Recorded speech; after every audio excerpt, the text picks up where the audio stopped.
Hello, and thank you for watching our video on doctor-patient communication.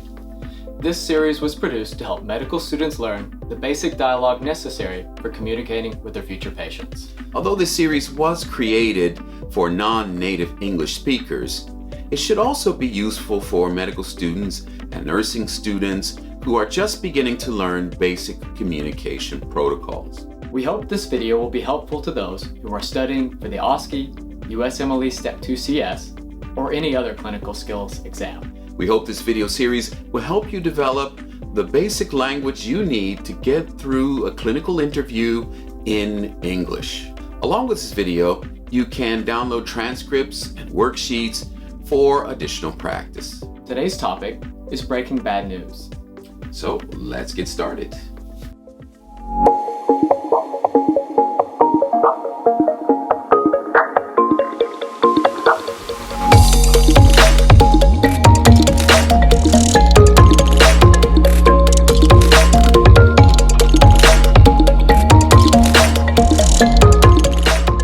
There is a scene in the very popular television series called Grey's Anatomy, where one of the doctors is giving a lecture to students about the importance of breaking bad news.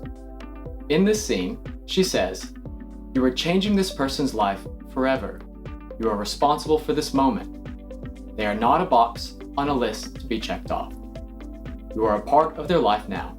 Your words, your face. So take that seriously and recognize the importance of your role." I really love this scene because it perfectly sums up why breaking bad news the right way is so important. We will put a link to that scene in the description box below for those who want to see it. But it really does sum up the importance of breaking bad news. From the moment that you deliver the bad news until the end of that person's life, your face, your voice will be something that they will not be able to ever forget, because you're changing that person's life forever. Although the steps for breaking bad news are much simpler than history taking, this important procedure must never be taken lightly. Otherwise, you could cause horrible psychological damage to the patient. Now, to teach how to break bad news, we're going to introduce you to the SPIKES protocol. SPIKES is S-P-I-K-E-S. This is a set of steps to help you make sure you cover all the important parts of breaking bad news. Before we talk about spikes, first, let's talk about bad news. It's a common mistake that people think breaking bad news is all about telling someone they are going to die. However, it's not all about death. Bad news has been defined as any information which negatively and seriously affects a person's view of his or her future. Well, just as we did in our history taking video, we're going to use a well-tested set of guidelines for breaking bad news. There are many guidelines used around the world, but this one is the most common, and once again, it's called SPIKES. The S in SPIKES stands for setting.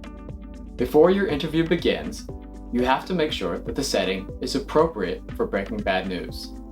That means you have to make sure all cell phones are turned off, the room is comfortable with appropriate seating, there are no distractions between you and the patient, and that you will not be interrupted by colleagues and staff.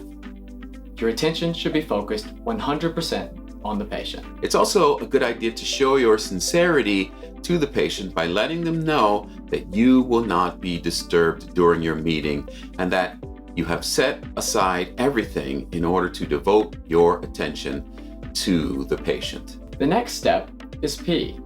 P stands for perception. This is where you have the patient explain to you what they understand about their condition. This will help you to measure how close to reality the patient's understanding is. It will also help you to know how quickly or slowly you can go with sharing information. Your job with perception is to find out how much they know so that you know how to proceed. I stands for invitation for information. Not everyone wants to hear bad news right away. There are many people who need time to prepare mentally. Someone may want to call a friend or a family member to be there with them for support. Before you give bad news to your patients, you must always ask their permission first. Ask delicately. You can use language such as the following. Would you like to hear all of the results now, even the negative ones?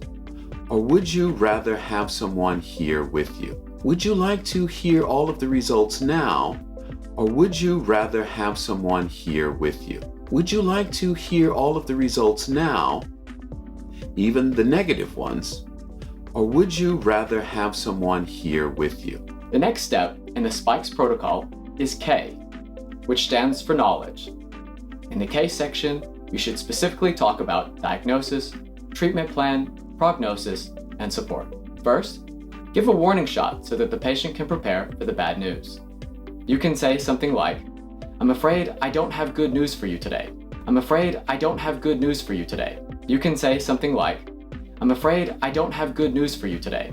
Be sure to respond to the patient's emotional responses as you go. If necessary, pause and let the patient respond. Be sure to give information in small chunks. Be sure to use plain language, not medical jargon. Also, check to make sure the patient is understanding you. You can do that by saying, is everything clear so far? Is everything clear so far? Is everything clear so far? Repeat important points because patients who are shocked from hearing bad news may have a hard time listening to everything you have to say. This will be a difficult time for both of you. It is not easy telling someone something bad is going to happen to them. However, you must maintain your professionalism and you must show empathy and allow patients to release their emotions, which brings us to the next step. E is for emotions and empathy. At this stage, you allow the patient to get out all of their emotions that they are feeling regarding the bad news. You should never tell the patient how to respond. You should simply wait silently and allow them to express themselves. You can also offer words of reassurance when necessary. You should avoid saying things that are not proven yet. For example, you won't die. Most people don't die. Also, you should never make fun of the patient's response to the news, no matter how silly it might seem to you. It's a good idea to keep tissues nearby for patients who may want to cry. Once you have allowed patients to let their emotions out, and once you have shown them empathy and reassurance that you are there to help them as much as possible, the next step is S, which stands for summary. In this stage, you will ask the patient to summarize what has been said in their own words. It is important for the patient to do this in order to make sure he or she has understood all of the most important information. Before wrapping up your session, be sure to ask the patient if he or she has any more questions. Also offer words of reassurance that you and your team will do your best to take care of the patient. Then, finally give the patients instructions on what to do next before you say goodbye. Now let's watch two video clips. The first one shows breaking bad news being done the right way. The other shows it being done the wrong way. S, setting. P, perception. I, invitation. K, knowledge. E, empathy. And S, summary. That's the SPIKES protocol.